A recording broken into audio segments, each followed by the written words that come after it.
च्या सुरुवातीला मुंबईतून महत्त्वाची बातमी। मुंबई विद्यापीठाच्या कुलगुरूंनी बोलावलेल्या 4 वेगवेगळ्या बैठकांपैकी 3 बैठका रद्द करण्यात आलेल्या आहेत।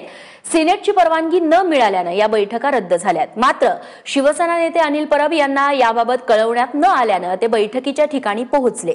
याबाबत अनिल परब यांनी विद्यापीठाच्या अधिकाऱ्यांना धारेवर धरलं। बैठक रद्द झाल्याचं कळवण्यात का आलं नाही याचा अनिल परब यांनी जाब विचारला। रश्मी पुराणिक आमच्या प्रतिनिधी आपल्या सोबत आहेत। रश्मी, नेमका प्रकार काय घडला? रेश्मा, आज खरं तर मुंबई विद्यापीठाच्या 5 महत्त्वाच्या बैठका होत्या। यामध्ये मॅनेजमेंट काउन्सिल आणि सिनेटची देखील महत्त्वाची बैठक असते।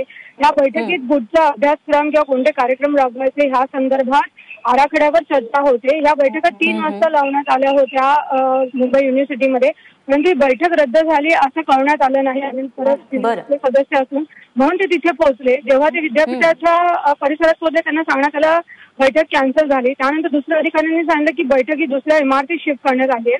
जेव्हा ते दुसऱ्या इमारतीत गेले तेव्हा तिथे त्यांना सांगण्यात आलं की ह्या बैठकीसाठी जी परवानगी लागते ती मिळाली नाही, कारण जे शासनाचे अधिकारी आहेत आज रविवार आहे म्हणून ते आले नाहीत, कारण आज रविवार सुट्टीचा दिवस आहे म्हणून ते आले नाहीत, फोरम पूर्ण होत नाही आणि म्हणून या बैठका कॅन्सल झाल्या। तेव्हा त्यांनी तिथे मागणी झाली की जो पण कुलगुरू येत नाही तो पण इथून जाणार नाही आणि शेवटी कुलगुरूंना यावं लागलं, आपली दिलगिरी व्यक्त करावी लागली। त्यानंतरच ते तिथून निघालेले आहेत। परंतु आपण बघतोय की जो मुंबई विद्यापीठाचा कारभार आहे तर ते 31 जुलैच्या आधी या बैठका होऊन हा संपूर्ण आराखडा आहे याबाबत काहीतरी ठोस मुद्दे मांडणं अपेक्षित होतं। आज 30 जुलै उजाडलेला आहे, अजून बैठक झाली नाही आणि चक्क शासनाचे अधिकारी आज रविवार आहे, सुट्टी आहे म्हणून आले नाहीत आणि म्हणून ही बैठक रद्द झाली। रेश्मा, निश्चित रश्मी, धन्यवाद तू दिलेल्या सगळ्या सविस्तर माहितीबद्दल।